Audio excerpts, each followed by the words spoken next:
नमस्कार दोस्तों, दैत्य गुरु शुक्राचार्य को कौन नहीं जानता। वे महादेव के शिष्य होने के साथ साथ उनके एक परम भक्त भी थे।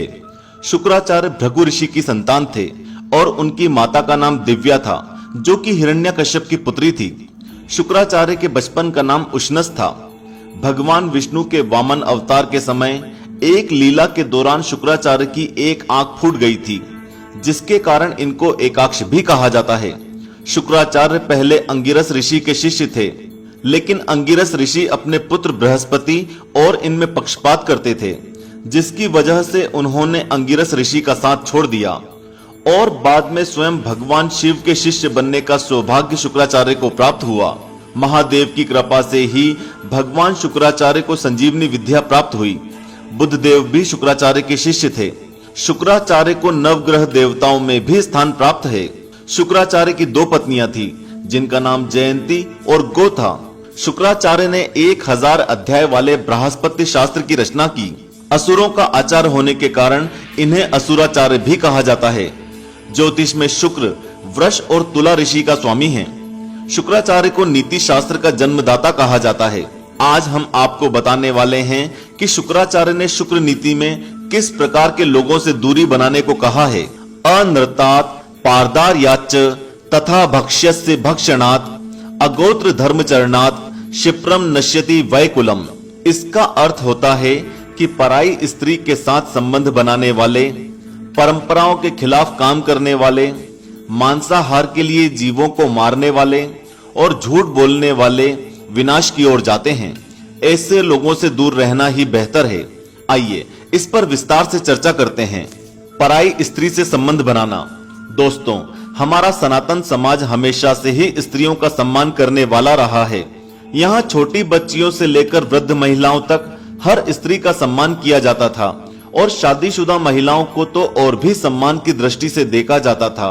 इस विषय में शुक्राचार्य जी कहते हैं, जो भी पुरुष अपनी स्त्री को छोड़कर किसी दूसरी स्त्री पर या किसी दूसरे व्यक्ति की स्त्री पर नजर डालता है और उनके साथ संबंध स्थापित करता है, वह असुर प्रवृत्ति का इंसान होता है। जो ऐसे चरित्रहीन कार्य करता है वह अपनों का भरोसा तोड़ता है, और जो इंसान भरोसा तोड़ सकता है वह और भी बुरे कर्मों को अपनी ओर आकर्षित करता है।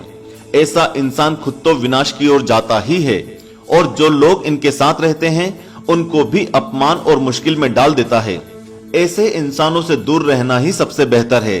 परंपराओं के खिलाफ काम करना। हमारी सनातन सभ्यता बहुत ही प्राचीन सभ्यता है। हमारी सनातन सभ्यता ने मानवों की शुरुआत से लेकर आज के आधुनिक युग तक अगर अपने आप को संभाला है तो उसमें परंपराओं का सबसे बड़ा हाथ रहा है। शुक्राचार्य जी कहते हैं, जो व्यक्ति अपने परिवार की परंपराओं, अपने समाज की परंपराओं के खिलाफ जाता है वह कुल के नाश का कारण बन सकता है। दोस्तों, यहाँ हम आपको बता दें कि परंपराओं का अर्थ वह नहीं है जो आज के ज्यादातर लोग समझते हैं। आज के ज्यादातर लोग बस अपने घमंड को हवा देने के लिए विवेकहीन विचारधाराओं से चिपके रहते हैं। यह परंपरा बिल्कुल भी नहीं है। दोस्तों, परंपरा वह साधन थी जिसके माध्यम से प्राचीन काल के हमारे ऋषि मुनियों और हमारे पूर्वजों ने जीवन भर से कमाया हुआ ज्ञान अपनी आगे आने वाली पीढ़ियों को पहुंचाने का सोचा।